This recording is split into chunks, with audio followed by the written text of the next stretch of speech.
Ladies and gentlemen, tonight marks an extraordinary moment in space exploration. I am embarking on a journey into the mysterious black hole, a place no human has ever ventured. Why? Well, some might call it madness, but here I am, ready to take the plunge. Black holes are like cosmic abysses. They're not solid objects. Instead, they're regions of space-time that are tightly folded, trapping even light forever. This mysterious property poses a significant challenge for theoretical physics and could shake our understanding of the universe. But how do black holes capture light? Imagine throwing a ball into the air. Due to gravity, it follows a curved path back down to Earth. Although it appears curved, the ball is actually following the shortest route, a geodesic, through curved space-time. Earth's mass causes this curvature. If we made Earth even heavier, the ball would seem to follow an even tighter curve. Interestingly, gravity isn't a force in the traditional sense. Instead, it's the curvature of space-time itself. If I threw the ball with enough force, it would travel higher and take longer to return. And if I threw it really hard, it could escape Earth's gravity entirely and venture into deep space. The concept of escape velocity is crucial. Imagine throwing a ball upward. It follows a curved path back down due to gravity. John Mitchell, in 1783, applied this idea to light.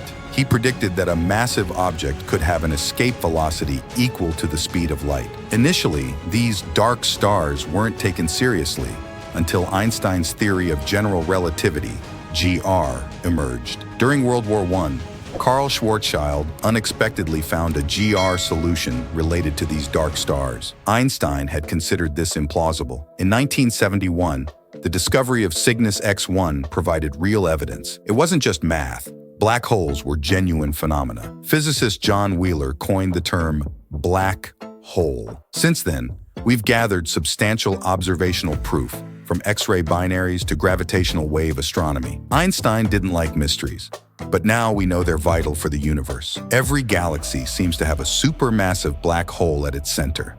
Black holes are fascinating because everything inside them gets trapped forever. Nothing can escape. But this creates a problem. They seem to destroy information. In quantum theory, there's a basic idea called unitarity. It says that all processes can be reversed. For instance, if I burn a book, theoretically, I should be able to gather up all the ash and smoke and reconstruct the book exactly as it was. In practice, it's impossible, but in theory, it can happen. Unitarity is like a rule saying information can't disappear, similar to how we conserve energy and momentum. It means we can calculate both the starting and ending points of a process. So it's reversible. Black holes challenge this idea.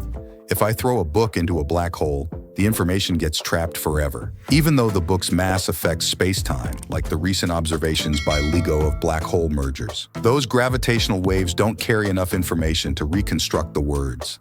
As the book falls into the dark abyss, it will eventually reach the singularity. We usually think of the singularity as a point in space at the center of the black hole. However, space and time swap roles near the singularity.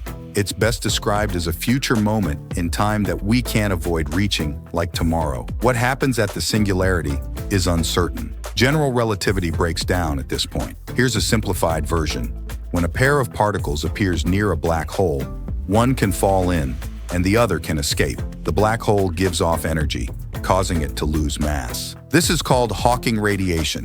It's strange that even black holes eventually disappear, so we can't ignore the information they swallowed.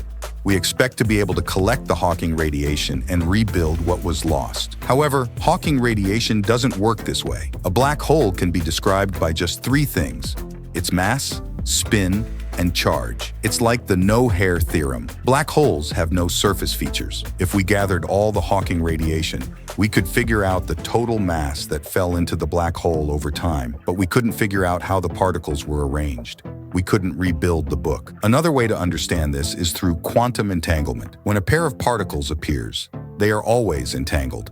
This means they're described by one joint wave function, not two separate ones. For example, this function might say the sum of their spins is 0, but it doesn't say which one is up or down. When we measure one particle, the entanglement breaks, and it picks a state. This instantly determines the other particle's state. This keeps everything balanced. We don't end up with two particles in the same state. By the way, you can't use this for faster-than-light communication. Now, for Hawking radiation, this entanglement makes it hard to get information out of the black hole. The information is in X and Y.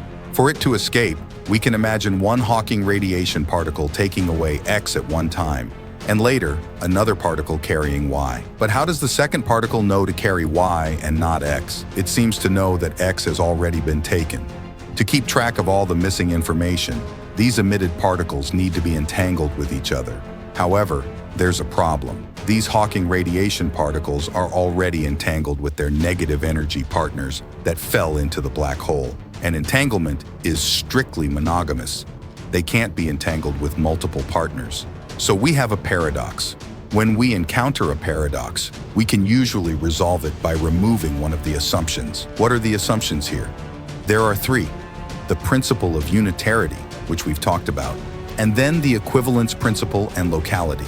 The equivalence principle is Einstein's idea that someone falling wouldn't feel gravity. When someone crosses the event horizon of a black hole, they wouldn't feel any different.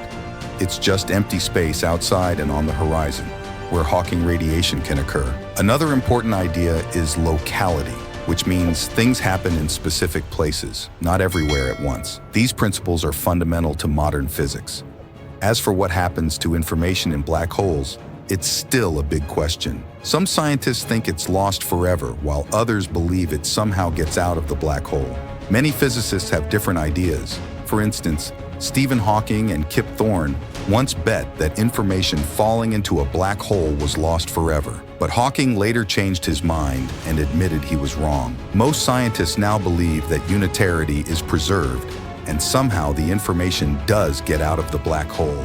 This means we need to update our theories about how black holes work. There are many theories out there.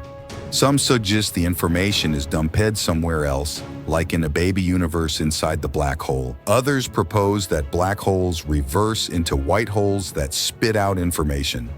Recently, the idea of many micro wormholes existing has been suggested. Perhaps the particles that fall in enter tiny wormholes inside the event horizon, carrying them back out, which explains Hawking radiation. While some theories involve multiverses or wormholes, which may seem far-fetched, the search for answers continues. A potential solution to this puzzle might come from holograms. Back in 1993, Leonard Susskind proposed the idea of black hole complementarity. According to this concept, someone falling into a black hole carries information past the horizon and eventually reaches the singularity. However, an observer outside the black hole wouldn't see this due to extreme time dilation. From the outside, the falling person appears to slow down and even freeze at the horizon. They seem smaller and appear to cross into a quantum-thin layer. Eventually, their information radiates back out as Hawking radiation, conserving information.